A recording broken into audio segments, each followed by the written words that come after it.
Welcome to the Veemon Armor Rush gameplay guide for the updated BT21 set. That's right guys, Armor Rush is back together, unlike Magnamon X antibody deck, which is a little bit different, although we do run Magnamon X in this deck a little bit, but this is focusing mainly on the level 4 lines. Today we've got Dan piloting the deck, trying it out, really exciting stuff, really takes you back to BT8. Good times with the crazy amount of firepower that this deck can dish out. We're playing against Gammamon in the first matchup, and the opponent's already starting to set up. We're going second. Dan keeps his hand, which is pretty good, honestly. There is the bunch of Veemons and rookies to work with, and also a couple of Magnamons. And then now he finds the Davis, setting it up, you know, playing the memory gauge a little bit, giving the opponent as little to work with as possible, and trying to find pieces as he goes with mental training. And eventually he's going to come up with explosive attacks that you guys would have never seen before. But if you guys have played back in BT8, you guys will know how powerful this deck can kind of get. This is where the opponent tries to chip right here, finding the Davis in the security, which is fantastic value right there. Unfortunately, whiffs on the search, but just by having a memory setter to begin the turn off with 3 memory makes it much easier to climb up and continue to attack, gaining additional memory with the new Davis as well at the same time. And then now going into flamedramon, which should be reduced cost of 1, so it should be for 2 costs instead. So therefore, pretty much only paying 1 memory, raiding into the unsuspended highest DP Digimon, which is going to be that Gammamon on there, forcing the opponent to add the top security. Afterwards, utilizing the Davis to cast off the armor back into a Veemon, so that now he can digivolve into another potential Magnamon or any armor form that he wants to, whether he wants to control the board or go into the BT8 one to unsuspend and possibly even clear the board. The opponent has a Gammamon that's purple in the sources, which allows them to play a hero from the hand for free, but that doesn't matter to Dan at all. He's going to go for the BT8 Magna, unsuspend, gain additional DP, and swing over the Kaos Gammamon that is on the board, clearing it off from the field. And now this is where he decides how he wants to play the next turn. He's going to go for a Veemon here on the side, and pretty much at this point he's pressuring lethal in the following turn, and the opponent just doesn't know just yet.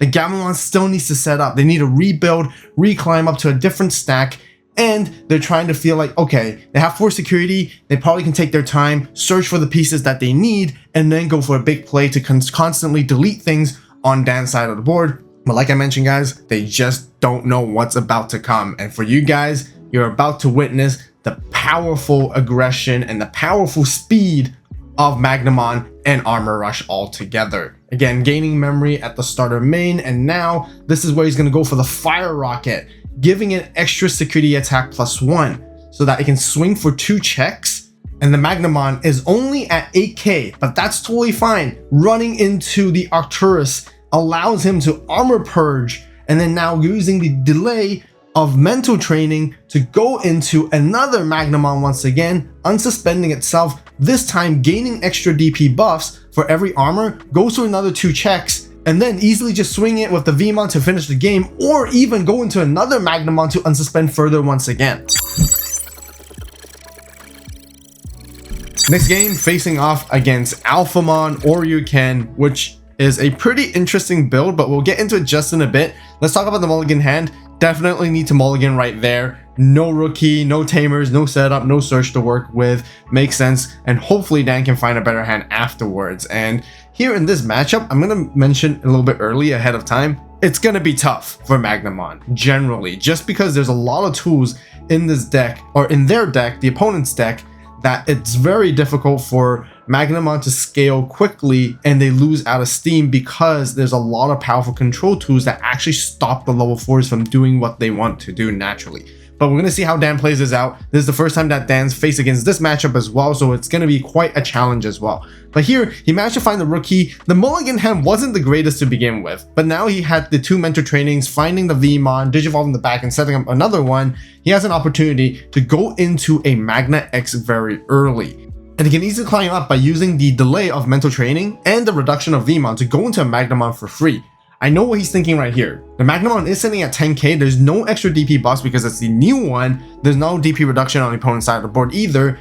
You can go for a chip. You can go for the greedy chip, but if you lose that Magna, then you don't get the opportunity to go into Magna X. And the reason why you want to get into Magna X as soon as possible here in this position is because you want to start exerting the pressure and start attacking as much as possible into your opponent's security before they're able to build up. The AVAULT stack based build does take a little bit of time to climb up and find their pieces. A lot slower too. So there's that opportunity and advantage that we want to establish, but this is where they just go ahead and come out, Digivolve up their line, and go into an Alphamon anyways. And what this means is that now Dan is pressured into thinking that every attack that he's about to make, he needs to think about the potential Orioken Ace. Now, there's arguable where the Orioken Ace can only DP reduce 15k for that particular turn, where the Magna itself would still have at least 1k, but swinging to security like that can be rather dangerous. And if they lose the security, they're gonna basically gain 3 memory, they get to blast DNA, trash the security all at the same time,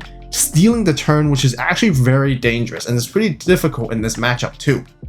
At the moment, the Alphamon doesn't have a blocker because they mind link back out. So just go ahead and go for the risk and go for the attack, but it looks like the opponent didn't ace here. Not too sure if it's because they're waiting for something or they may not have the pieces, but chances is because in the early game, there is a potential gamble that you can go for that they may not have it yet. So then he's going to try to pressure as much as he can. Having the Magna X on the board helps him stay alive as well to prevent any attacks from coming in for as long as possible. Now that it's immune and extra 3000 DP, he can pretty much go ahead and attack again, or at least stand a tall, strong blocker to defend himself for whatever is going to be coming in. The opponent now is gathering more and more resources as they go too, because they have the Memory Setter Kosuke, they have a Cool Boy, which they chipped into security, finding them that giving the opponent that kind of value. They have a Scramble, which they can delay and work with, and now they're going to continue to start building a second stack. Going to go ahead and Mind Link underneath the Alphamon there, and then hard dropping a Doremon to continue their search to find the rest of their other pieces.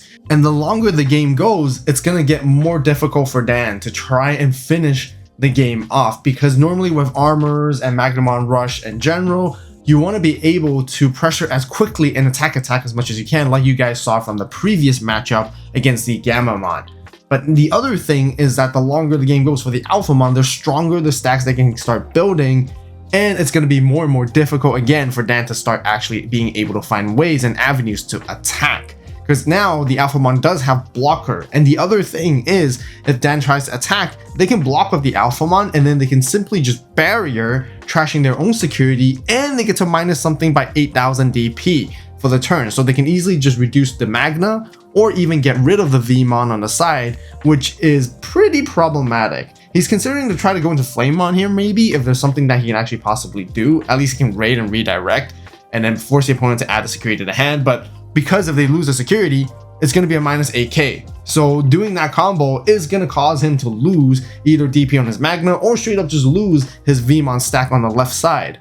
And this is where you guys can start to see a little bit of some of the hiccups and the cons of the Magnamon Armor Rush deck. And you know, it's not always like really great, fantastic, like, oh, I'm gonna Unga Bunga, take down all your security in one go out of nowhere. You know, when it comes to heavy control matchups like these, Magnamon does actually lack the tools to actually try to overcome these parts, because it is very offensive heavy. And I can see that this is quite a bit of a headache for Dan, because there's not a lot of options he can go for. Either he tries to push through and keep gambling the fact and keep trying to just play into the ace, kind of assuming the opponent doesn't have it. If they have it, then they have it. There's nothing you can do too much about it. Or maybe just try to set up a little bit and see what else you might be able to find to answer against them by playing the Armor Digivolution option and go from there too. But as we can see with the stack-based version of Alphamon, which is fairly different to the Chronicle base, does showcase pretty nasty inheritables that they have, can really actually just keep the Magnamon deck in check. The other unfortunate thing is that it's still relatively early in the game, so there's not a lot of trash resources that Dan can utilize. So even if he climbs into like the BT8 Magnamon, it's not going to gain extra DP buffs either. There could be a window of opportunity in the slight mid and later stages of the game so that he can gain a ton of DP where the DP reduction would no longer matter there. But now he's just going to go for it anyways, using mental training alongside with the Veemon cost reduction to go into Magna for free. Goes ahead and uses it to try to chip away at the opponent's security and see how they respond and see if they would block or what they would do in particular here. Now, there's two ways. Either they block, stop the attack, or actually let it through and then pretty much gain their immunity for their Magna, so they're not going to ace into it here just yet. Maybe again they don't have it, or they're just waiting for the right time, but then it's going to DP reduce and get rid of the whole Magna stack entirely, which is below 8k. One of the things that I wasn't quite sure during this game as I'm recording here now is that whether if the Greymon that is underneath the opponent's Alphamon would actually trigger based on a DP reduction of the Magnamon being deleted, because Greymon requires the opponent's Digimon to be deleted and effects count. But in the case of being deleted by DP reduction, I wonder if it would actually be counted as game mechanics instead, so then it actually wouldn't have fulfilled the trigger conditions of that inheritable. So I'm not entirely sure, but if any of you guys are judges and know the official confirmation, definitely let me know in the comments down below. But either way, we're going to continue, and the opponent is going to go ahead and push out and start mind linking underneath to draw additional cards with their Doraemon. And this is where it gets really dangerous, because they're going to go into the Dorugamon, which is one of Magnamon's greatest weakness. If you guys remember back in BT16 or even BT17, Dorugamon is really good against Magna is because it can taunt the Magna X to make an attack at the starter main. And this is exactly what the opponent's going to do. And by doing that, they're going to force it, and then it's going to go into the Doru Gray, and the Doru Gray can potentially block to Digivolve for free and control the board, or it pretty much forces into a Blast Ace, because this could be the moment where the opponent is ready to go to get rid of that Magna once and for all. At the same time, their board is scaling larger and larger, stronger and stronger, and Dan's resources is just slowly depleting away. And at this point, he's still trying to utilize as many opportunities as he can to try and attack into the opponent's security, if possible. But as we can see, the opponent is pretty much ready to counter. They're going to go ahead and block with the Greymon. Because the attack target was switched, this allows them to Digivolve into a Oriomon, which is a Beast Dragon, which allows it to also use its when Digivolving effect to de-Digivolve 2, and the Magna X doesn't have the immunity. With that, he pretty much loses his entire stack after the fact, and now he's gonna have to force to rebuild all over again in the raising. I would say he needs to at least establish a blocker on the board to defend himself, because there's pretty much potential lethal on the opponent's side. Furthermore, there's a ton of different effects. When they lose the security, Oriomon is going to delete their lowest DP Digimon on Dan's side. When he loses security, Alphamon again is going to minus 8,000 DP. So rather than searching, I just feel like it's still important that Dan needs to establish either some rookies or at least a blocker so that he can defend himself for at least one turn and sort of see what he can play from there, instead of just trying to set up all these tamers, because now this is pretty much the go-to for the opponent. They're going to go ahead and start attacking, and this is where to find armor texture. Now the nice thing is that he's going to be able to play out a Veemon from the trash, but because the security effect triggered first, then Alphamon's effect is going to trigger afterwards and activate, which is going to DP reduce that Veemon. But looping back to the reason why I think it was important to have him to establish a Veemon on the board anyways, ending that turn, is potentially because he can find this Magnamon in security, which could de-Digivolve one of the opponent's Digimon, and then if he had a Veemon on the side, he can then easily Digivolve that Veemon into this Magnamon to strip sources and also even bounce a potential target that could have attacked into him too. But that's not all, because by having that Magnamon, he would also then have at least a blocker to further stop any potential attacks from coming in. But as you guys can see here, they go for the Alphamon Orioken with the regular DNA, trashing the security and finishing him off. Last game sure was tough, but in this game it's time for redemption, because now we're facing off against Purple Hybrid, which is making a comeback. Still a very strong deck despite having the mat completely banned. Players have been figuring out on how to make this deck work. So Dan is going to be going second, and his hand is definitely no good. Definitely needs to mulligan, because there is just a ton of level 4s, level 6, no rookies, no searching cards. And in this matchup, I think it can go either way, because it's really about rushing each other down. Dan has a bit more explosive damage when it comes to armor, and then when it comes to Purple Hybrid, they can pretty much like chip you one at a time. And both sides, you can end up giving value to the opponent, where I think it's a little bit more favored in the Purple Hybrid just because they have more tamers that they can utilize, and there's more cards that they can find in security, which is going to be beneficial for them. So here Dan is going to pretty much start off the hand with, at least now with Veemons, with the mulligan at least is being a lot better, and he pretty much Digivolves for one on top of the Demi Veemon with Veemon by paying the 1 cost, so then he can play out this Davis for 4 costs, putting down the opponent to 1 memory to work with at their start of the turn, so they can't go straight into their hybrids just quite yet. But with Koichi starter main, they can pretty much like trash a hybrid away from their hand to gain that memory. They're gonna go ahead and chip with the Impmon, so they're running the Impmon version, which can pretty much like mill cards, and it ramps up the trash fairly quickly, which is also pretty scary and dangerous. Having the Rivals Barrage set there, and then having another Koichi ready to go, draw one and trash one, and leaving no bodies on the board so that Dan won't be able to get that memory off of the new Davis's effect.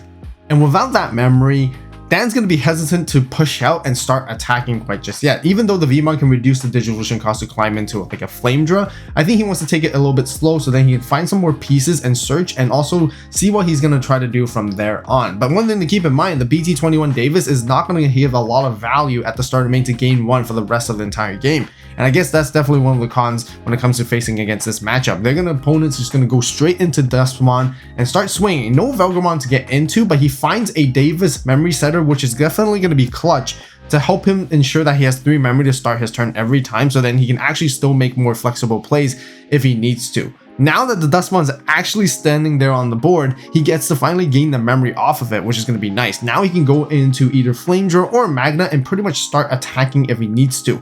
He can go for a very explosive turn. So the opponent does change the Davis to purple, which doesn't really matter in this case when it comes to the color here, in particular at the moment. So he's going to Digimon to Flamedramon, reducing it by 1.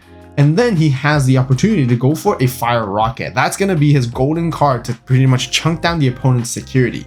But like I mentioned earlier, it is kind of dangerous to chip away at your opponent's security against any hybrid-based decks because they're going to find tamers like the Koichi, which is going to potentially give them an extra swing to go into another purple hybrid to go for a lethal game-winning play the next following turn. And this is the type position, I can understand that Dan wants to, has to go for the attacks anyways while he still can, because if he doesn't, he's not really progressing into his win condition either himself. So there are some parts where you have to take a gamble, and now he's going to go into Magnamon and go for another 2 checks, which is giving the opponent another Koichi, which their security is absolutely cracked, and finding them the Velgamon, which they now can utilize for live and start pretty much like popping the board and going crazy with the end of attack deletes. Here I think he's considering to go for an armor texture, which he does have to pay the cost for evolution, so I think it makes sense to use the memory boost delay to gain extra 2, and then use it, go into another Magna, unsuspend, and then you can pretty much DP reduce and get rid of that Dustmon, swing for the final check, another Koichi, and at this point he's gonna have to have only one single way to defend himself, that is go into Magna X, giving the opponent 4 memory to work with, and then unsuspending. Looking back, I may have taken the turn a little bit slower. I would have probably just set up instead, because now this is really dangerous. The opponent can pretty much end the game. With all those tamers, with the Uko swings and all the memory gain they're gonna have, if they can find ways to constantly cycle and loop their hybrids, it's pretty much well secured in the bag for the opponent. And all Dan has at this point on his board is potential 2 blocks with Magna X and possibly hope for security bombs that can help him turn things around. So the opponent's gonna push out the Uko, go ahead and swing, which I think it makes the most sense to pretty much block this attack so they can stagger a unsuspending to block a potential another one as the opponent goes into another hybrid one at a time. Cupimon on deletion is pretty much going to trash one from his hand so then he can gain a memory, and then now Digivolving into Dustmon on top of the yellow Koichi, which is pretty much going to grab him another hybrid that he needs from the trash as soon as he attacks with it. So this is where he's going to grab the Dustmon, go into Velgamon, typical purple hybrid shenanigans and purple hybrid things. You guys can see how crazy it is. They suspend the Ayamako to place the top card to gain a memory, and now gonna mill a ton because there are pretty much a total of 5 colors and the Velgamon is 17. Of course, Magnamon is gonna unsuspend and gain an extra 3000 DP. The Velgamon is gonna destruct itself, so then it can pretty much play out another tamer, and then gonna go into another Dusk, pretty much changing colors constantly on the Davis to purple again and again. I don't think there's a necessary need to change into like another different color at this point now.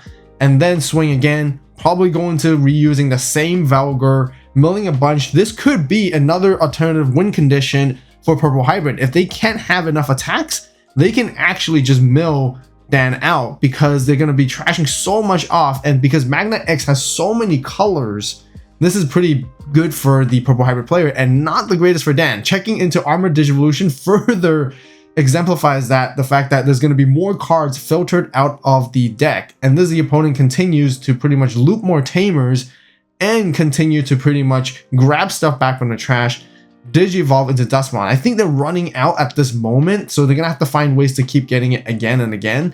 But there's so many different other avenues to make the finishing attack, because you can either go into Arrestedramon if they have it in the hand. There's also Gallantmon that can pretty much potentially be played out for free for an extra rush and swing.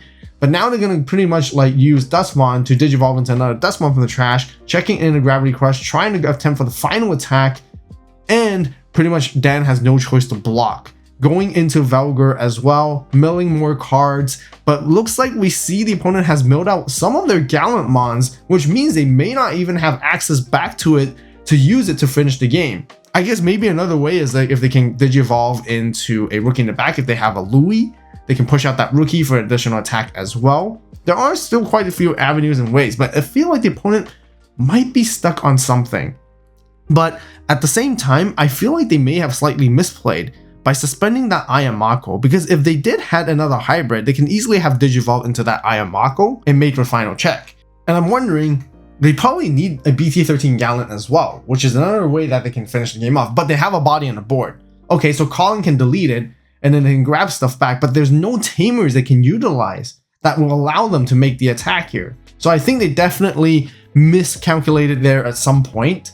And pretty much this prevents them or diminishes the chances of them to actually finish the game, or they're just not finding any of their pieces. And as a matter of fact, maybe the BT13 Gallantmon is actually left in the very bottom of the deck for some reason, and they're not being able to further push it and play it. So it does look like the purple hybrid player is a little bit stuck here at this point, which may give Dan a potential chance, because if they can't finish the game this turn, purple hybrid doesn't have a lot of defenses at all to stop any of the opponent's attacks. And then all Dan has to do in the following turn is pretty much just swing with Magna X to finish off the game. So the opponent Digivolves into another Dustmon, but they're not going to be able to attack with them at all anyway, since all the Tamers were played this turn. So they finish off with another Dustmon. Maybe perhaps there's some kind of level 5 ace going on, but otherwise I think the purple hybrid either probably just didn't find their pieces or missequenced somewhere throughout their combos as they miscalculated for their attacks. Even so, this game was crazy tight with both players down to 0 security, but like I mentioned, all Dan has to do is to swing with the Magna X, don't care about anything, and he did secure it in the end. Don't forget to grab the Destined Partners playmat and the status counters on the AVAULT store, which are perfect accessories to help assist you guys while playing the game. As always, thank you guys so much for watching. You guys have a great day, great night, wherever you are. See you in the next video. And this is AVAULT signing out.